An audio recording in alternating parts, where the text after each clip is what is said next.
yang baru belajar terjun ke dunia konten kreator. Jika video ini muncul di berandamu, aku ucapkan selamat datang. Semoga bisa menikmati videonya sampai selesai. Kalau kamu suka konten seperti ini, jangan lupa subscribe supaya channel ini bisa terus berkembang dan menghadirkan video yang lebih bermanfaat ke depannya. Selamat menonton.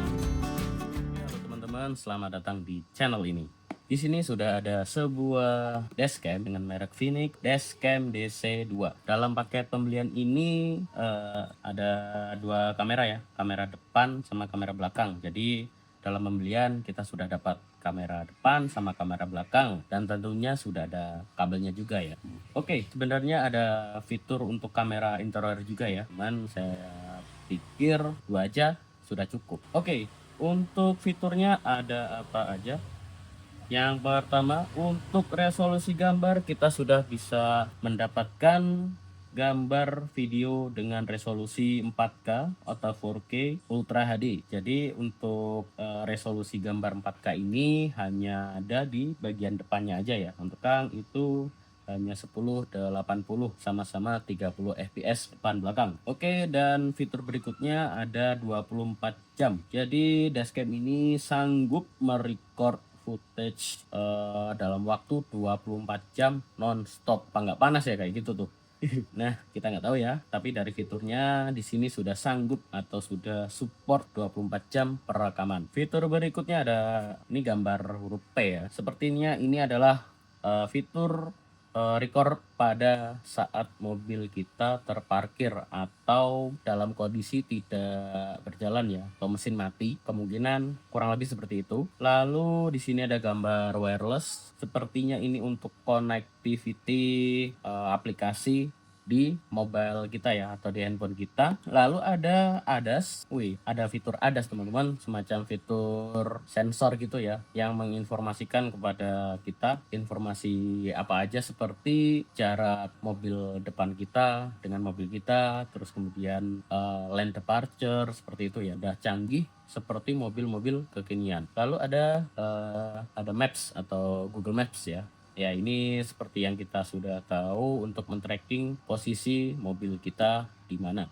Oke, dari paket pembelian ini harga yang harus saya keluarkan yaitu kurang lebih di bawah 1 juta. Ya, betul, benar. Dashcam ini di marketplace, online marketplace, harganya masih di bawah 1 juta ya, teman-teman, untuk kamera depan dan kamera belakang. Kalau untuk kamera depan, belakang, dan kamera interior itu kalau di marketplace kurang lebih harganya 1 juta lebih dikit gitu ya, kurang lebih seperti itu. Cuman saya memilih yang kamera depan dan kamera belakang saja. Dan dalam pembelian ini tidak bundling dengan micro SD ya, atau memori. Jadi untuk memory cardnya harus beli sendiri terpisah.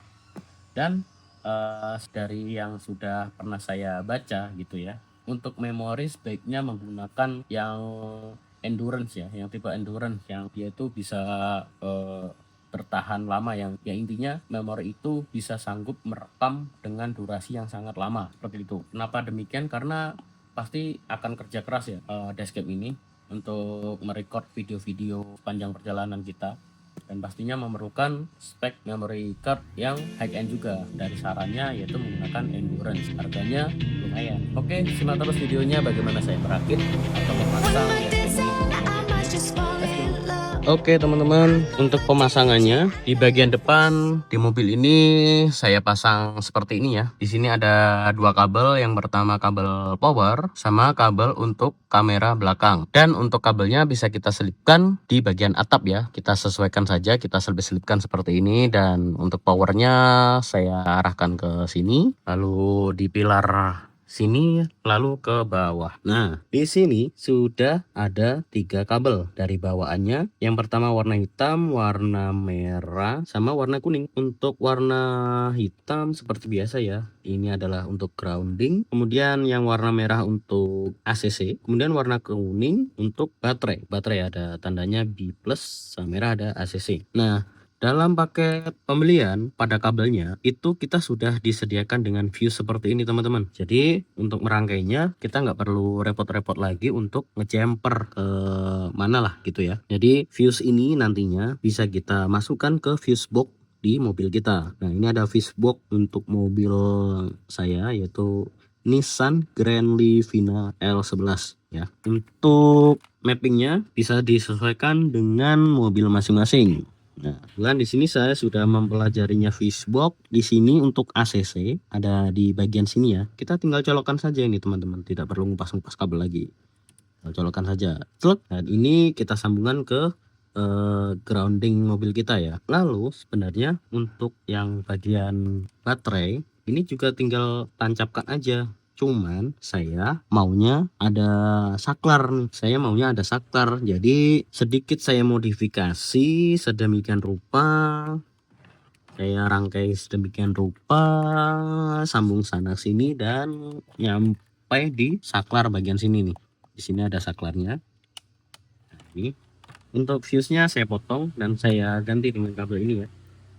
Kenapa saya modifikasi dan saya tambahin saklar karena untuk fitur 24 jam recording pada saat parkirnya saya tidak mau pakai ya. Jadi takut atau khawatir nanti bakal menguras baterai aki atau takutnya nanti tiba-tiba tidak bisa di starter kan nggak lucu ya tuh. Jadi saya akali dengan atau saya modifikasi dengan pasang saklar. Dan ini adalah kamera yang sudah saya pasang di bagian belakang. Di sini saya pasang di tengah-tengah kaca ya, karena biasanya orang masang kan di mepet sini ya, bagian atas ini. Di sini saya pasang di tengah-tengah karena kebetulan sudah ada stiker. Jadi ini stikernya tidak saya lepas dulu, jadi saya pasang di sini dulu. Dan nanti suatu saat mungkin akan saya pindahkan ke atas dengan melepas stiker-stikernya ini dulu deh. Dan ini adalah penampakannya untuk bagian belakang. Ini bisa kita atur-atur ya, supaya putar-putar.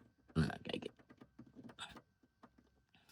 Oh iya teman-teman, satu lagi. Di paket pembeliannya untuk kamera bagian depan sudah mendapatkan display screen sebesar 3,16 inch ya. Dan penampakannya seperti ini. Nah, untuk posisi defaultnya langsung split screen antara kamera depan dan kamera belakang seperti ini. Ini tanggalnya belum kita sesuaikan. Masih tanggal riset pabrik tahun 2024. Lalu untuk fitur di screen di sini ada apa aja? Kita coba lihat. Ada DVR, ada DVR setting, ada file explorer dan ada sys setting. Dan untuk synchronize time-nya kita harus menggunakan aplikasi ya dan menghubungannya ke HP kita. Nanti begitu sudah terhubung dan kita buka display di HP, nanti otomatis waktunya bisa langsung synchronize seperti itu.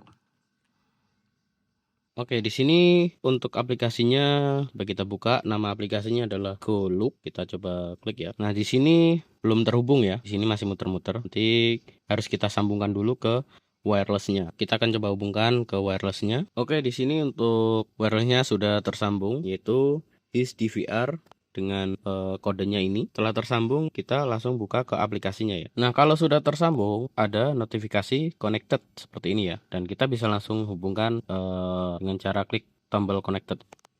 Nah, untuk tampilannya seperti ini ya. Ketika sudah terhubung ke aplikasi, ini untuk tampilan kamera depan dan kita bisa switch ke kamera belakang dengan klik sudah menghadap ke belakang. Di sini ada speedometer juga, kemudian ada fitur recording juga di sini. Di sini untuk fitur replay dan ini adalah hasil rekaman-rekaman yang sudah tersimpan dalam dashcam bagian depan dan ada bagian belakang juga ya. Ini waktunya real time ya, waktunya depan dan belakang sama.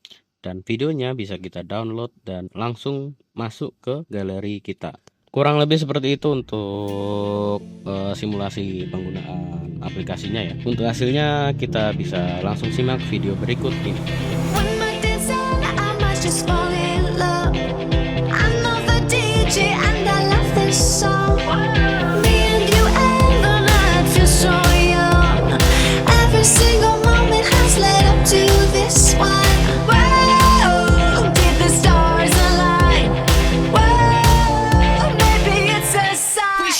Tonight again, even in a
Oke teman-teman, demikian review singkat dan penjelasan pemasangan dashcam dan instalasi kabelnya. Menurut teman-teman gimana? Apakah worth it dengan harga di bawah 1 jutaan sudah mendapatkan kamera depan belakang dan mendapatkan kualitas perekaman video 4K untuk kamera depan dan fitur sebanyak ini? Ada 24 jam rekaman dalam kondisi parkir, wireless, dan ada ADAS dan GPS. Oke, apabila Anda menyukai videonya silakan klik like. Apabila ada hal yang ingin ditanyakan bisa bertanya di kolom komentar, dan jangan lupa bagi yang belum subscribe bisa subscribe. Oke, terima kasih sudah menonton.